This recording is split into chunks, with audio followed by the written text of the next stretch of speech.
The question is, what is the court process for a domestic violence case in California? And I want to talk to you about generally the counties I practice in, which are San Mateo and Santa Clara counties. And you can pretty much assume that in both counties that at the very first court appearance, the prosecutor is going to be requesting a stay-away order between the defendant and the alleged victim. And this is irregardless of, the amount of time that's passed between the arrest and the court date. And this stay-away would also be a no-contact order, which means that if the defendant is living in the same home as the alleged victim, that the defendant's not going to be able to stay in the home unless the alleged victim moves out. So somebody's going to be displaced from their home, and that's a very difficult and stressful process.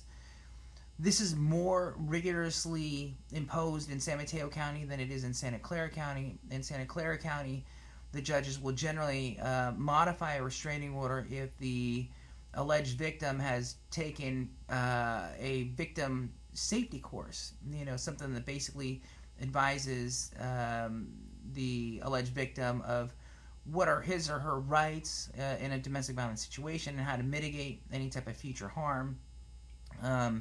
And if the alleged victim has proof of that class and is willing to come to court, then the judge will generally allow there to be peaceful contact between the parties. Of course, it's in the discretion of the judge, because if the facts are just so ugly and overwhelming that it doesn't make sense to allow the two to cohabitate or to have communication, then the judge generally won't allow it. In San Mateo County, it seems to be more of a blanket rule, regardless of the facts of the case, no matter how minor.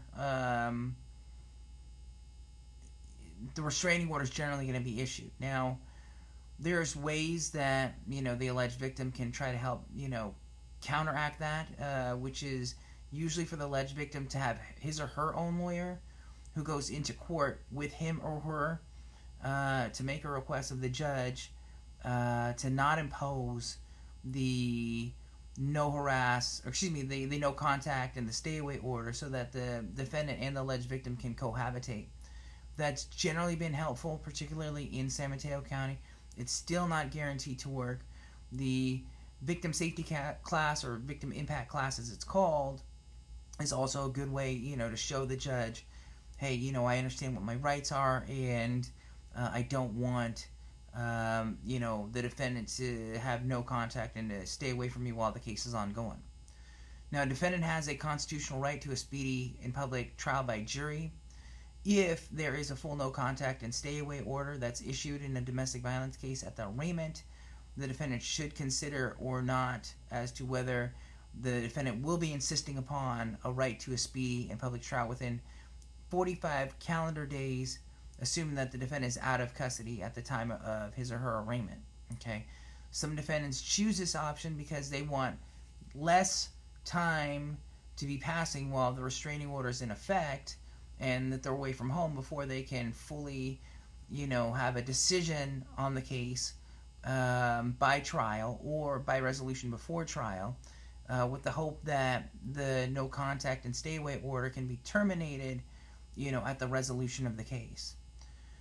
So after the arraignment, it's at the very first court date. The arraignment, the defendant will also plead not guilty and then get a plea bargaining date to come back to try to resolve the case. Now, at the plea bargaining date, obviously plea discussions will be occurring between the prosecutor and the defense, and there will be a discussion as to what charge is acceptable or not acceptable, and whether a deal could be reached.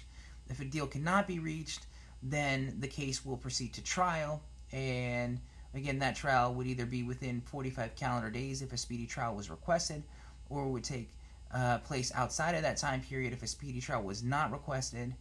There's a lot of strategy that goes on in defending a domestic violence case. If you would like to talk about it, feel free to give me a call. I'm Nafiz Ahmed, and I'm happy to talk to you.